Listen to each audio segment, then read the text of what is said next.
guys, welcome back. I'm Mollie Mason. I am a holistic nutritionist and I am on a mission to help women show up for their brightest lives. I believe very strongly that wellness is so much more than yoga and green juice, and I like to create videos that encourage you to embrace that, to step into wellness in every aspect of your life, to feel good in your body and your soul, and to show up well for the life that you were created for. If you're anything like me, you have believed the lie that food is the most important aspect to your health. Now, I'm a nutritionist. Obviously, I know a lot about the food that we fuel our bodies with. I believe in the power of it. But the more that I've been on this earth, the more that I have studied health and wellness and nutrition, the more that I come to know the truth that food is only a tiny sliver of the whole pie, while the foods that you choose to nourish your body with is wildly important to your health. I actually believe it's really damaging when we believe that it's the only thing that matters. Maybe you're like me and you spent your entire life believing that if you could just eat a little bit better, if you could just eat a little cleaner, if you could just do more in that area, that would be the solution to fixing all your health problems, solving your relationship with your body.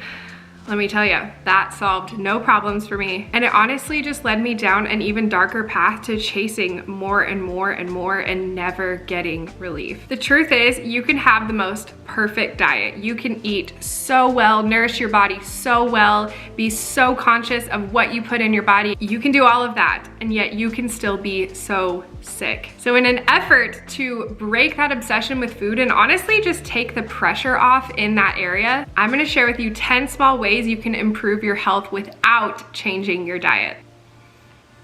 Let's set this puppy down for now. Okay, number one, go for a 10-minute walk after your meals. I am such a huge fan of walking. I think it is highly underrated. Although I will say, I feel like there's this TikTok trend going on about hot girl walks.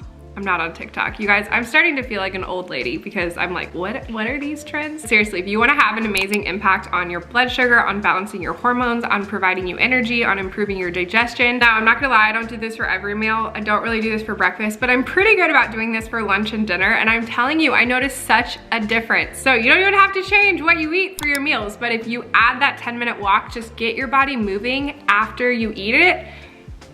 It's pretty powerful. Number two, turn off screens at least an hour before bed. You guys know I could go on and on and on and on and on and on about this one. Now I could definitely give 10 whole tips in and of themselves just to improve your sleep quality. But one thing that I find so important is turning off those screens before bed. Have some sort of wind down routine. Shut your technology down. Do not, for the love of all things good, do not fall asleep scrolling your phone. This is for so many reasons. Number one, the blue light on our eyes tells our brains that it's daytime and it's hard for our body to signal that melatonin to fall asleep. But also just having that scroll and that consumption of information and media and emails and texts, all of that stuff coming in, it's no bueno. We need to give our bodies, our brains a rest. Implement some of that digital detox. Have some healthy boundaries with the technology in your life. I am so adamant about this that I quite literally have a rhythm of putting my phone to bed before I go to sleep. I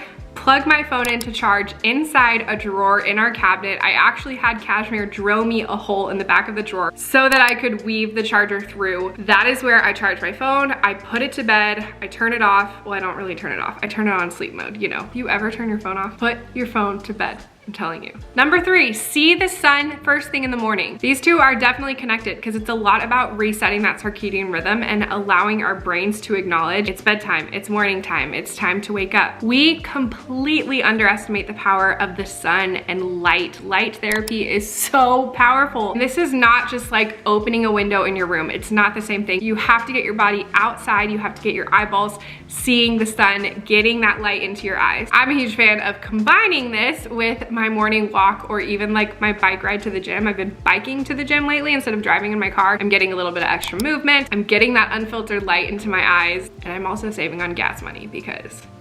All right, number four, this one is kind of related to food, but even if you don't change the actual food that you're eating, get present with your food, turn off your distractions, and chew your food. Only a couple generations ago, we wouldn't have even fathomed the idea of like eating from a wrapper in the car or driving through a drive-thru and eating in our cars. Digestion starts in the brain. So if you can signal to your body that it's safe, if you can calm down, if you can focus on what you're eating instead of scrolling your phone, I believe there's nothing more powerful than sitting down and sharing a meal with people that you love, having conversation. We're made for that. If you're like me and you eat most of your meals by yourself. I work from home. Cashmere's gone when I have breakfast and lunch most days. Whatever it looks like, do your best to just turn off distractions and be really present. Even if you're gonna sit there and scroll your phone, even if you're watching my videos while you're eating your lunch, I'd love to be your lunch buddy. At least focus on chewing more. You should chew your food enough that it is like very well digested before you swallow it. You should be chewing 20 to 30 times with every bite. Think about that, and the next time you eat, think about what I just said and try to count how many chews that you have for each bite, what feels natural to you. I would not be surprised if it's like 3 or 4. That in itself makes a huge difference in actually pulling the nutrients out of the food that you're eating. You're gonna have reduced bloating. You don't have to change your food, just focus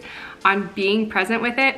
That in itself will make a difference. Number 5, you might be surprised by this because I know for a lot of us, when we think about health and wellness, we think exercise and nutrition. But I truly believe that our social lives are a huge piece of our wellness. So number 5 is to live in authentic community. Our society, especially our generation, believes that we can live and thrive in isolation. We believe that some relationships on a screen are enough for us to be functioning and healthy, and that is a lie. We were created for community, and we completely underestimate the power that people have on our health. Surround yourself with good people, people who you let into those intimate details of your life, people that speak truth over you, people that challenge you, people who cheer you on and who you can cheer on. I am such a believer that authentic community, like that deep diving, I know everything about your life and you know everything about mine, having those few people in your life who know everything about you and not just the life that you choose to paint on social media, that is so powerful, and it is so good for your soul and your mind and your body, because that's what we were made for. Number 6, control your inputs. Food is not the only thing that we ingest. Every day, every minute, we are taking in messages and media and lyrics and words and even our own thoughts. Unfollow accounts that speak lies. Be discerning about the shows that you watch and the music you listen to. Even if it's good stuff, is it a healthy amount? This is something I have to work on because I do spend a lot of my day by myself. I catch myself desiring to constantly be listening to something. I love to listen to new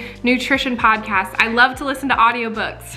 I'm trying to read 100 books this year. I'm 54 in. Actually, I think I just finished 55 this morning that I was listening to on an audiobook while I cooked breakfast. So again, this is something I have to work on. Even if it's like healthy things that you're ingesting, are you just constantly filling your mind with noise all the time and not giving your brain a space to breathe and think and just meditate and be? Number 7, build routines and rhythms into your life. This is another one of those ones, if you've been around, you probably already know, like, okay, Molly, we've heard you talk about this, because I truly believe building routines and rhythms into my life has changed everything. Our bodies and our brains thrive off of routine because they help engage our parasympathetic nervous system, our rest and digest. When you wake up every morning and your brain is having to think about, like, what am I doing? What's the next action I need to take? That in itself is forcing you to engage your sympathetic nervous system, your fight or flight response. Your brain is turned on into that type of thinking. But if you wake up in the morning and your brain already knows what to do, that right there, just giving your brain that rest to not have to make choices, but just to fall into a routine, that engages your parasympathetic nervous system. That tells your body that we are safe,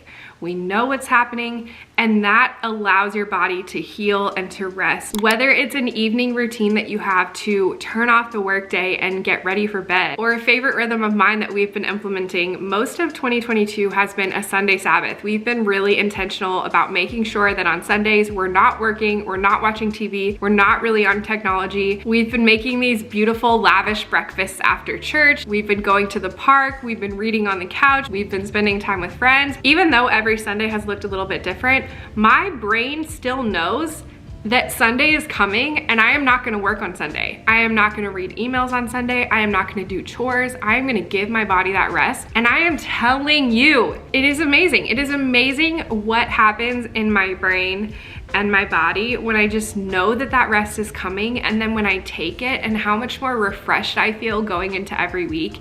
And then it's just I could go on, I will stop myself, but seriously, figure out what routines and rhythms work for you. Number 8 to improving your health, serve others. I know you might think, what the heck, this has nothing to do with my health and wellness, but I'm telling you, it does. We were made for service. We were created to give of ourselves for the betterment of the people around us. That was literally knit inside of us. That's a reason why our bodies have a positive reaction when we feel like we're contributing and helping others. I truly believe when you choose to find ways to love and serve other people, when you find purpose in your days, you show up more fully in your life and your body comes more alive. Whether you do this in your career or not, you don't have to engage in an entire career shift to improve your health. Whether you serve thousands of people or you just love really well on the tiny little baby that's at home with you every day, find ways in which you feel like you've been called to serve in your life and do it. Number 9 is one of my favorites too. Learn to tune into your own body's cues. Through diet culture, we have absolutely been told our entire lives we cannot trust our bodies. Anything that our body is telling us is bad. Our body doesn't know what it needs. We need to quiet it and we need to do what this diet and these rules have told us are better for us than what our bodies tell us they need. One of the best things you can do for your health is learn to quiet the outside noise and listen to what your body has to say to you. It will tell you things. It will. Your body was designed with such intentional detail, and these signals and these systems were built into how you were knit together. And if you can start listening to these cues, you'll know what works for you and what doesn't. You'll know how certain foods make you feel. You will understand what actually promotes health in your body. And finally, my favorite, number 10, the 10th thing you can do to improve your wellness without changing your diet. Let go of ideals of perfectionism. I am convinced this is one of the biggest enemies of our health. There is a temptation to chase perfectionism that runs deep inside my bones. I am telling you, this is so dear to me because this is a deep struggle of mine. We chase this unattainable ideal of what health looks like, and when we can't achieve it because we can't, we let that ruin us. I mean, seriously, how much of your life have you spent chasing this like insane idea of what a healthy diet or a healthy exercise routine or healthy habits look like? And when you fall short of that, you're just like, all right, I'm done. If you don't struggle with that, you are my hero. Like, I really admire people that don't struggle with that and that can embrace that idea of moderation. It's something I've learned to do in my life. It doesn't come naturally to me though. Like, I have to fight and work for that. But I'm telling you, there is no question at all in my mind that this shift is the most important change I have made in my health that has helped me actually achieve the greatest results in my health and wellness. Because when I decided to stop chasing perfectionism and instead to actually commit to just sustainable daily habits and changes, things that were possible to commit to, things that felt good to commit to, that I didn't have to fall short of every single day. Or even if I did fall short of goals that I had set for myself, or just the idea I had in my mind of how I wanted to treat my body and care for my body and embrace healthy habits, even if I did fall short, by dropping the perfectionism, I'm able to just move forward and to continue on and to stay committed and to keep the faith and keep moving forward. Perfectionism doesn't exist in your life. It doesn't. It never will. It never will. So let it go. Like right now, hold perfectionism in your hand and drop it. All right, what do you think? Which one's your favorite? I love all 10 of them. I'm kind of biased to the last 2 because I feel like those have shifted everything for me. But I wanna know, which one's your favorite? Do you have other things that you do in your life that help you embrace wellness without changing your diet? I'm telling you, if you can't tell how passionate I am about this, I really did spend so many years of my life trapped in chronic illness, believing that the only way out was to diet myself better, to eat cleaner, to do more when it came to my food. And that I never found relief because that wasn't the only thing that mattered. And when I finally was like, wait, yes, my food matters. It does, trust me. But there's so many other pieces of the pie that I can focus on when I just embrace that, and when I focused on all these other little things, my relationship to technology, my sleep habits, my relationships in my life, finding purpose in my days, like all of these things.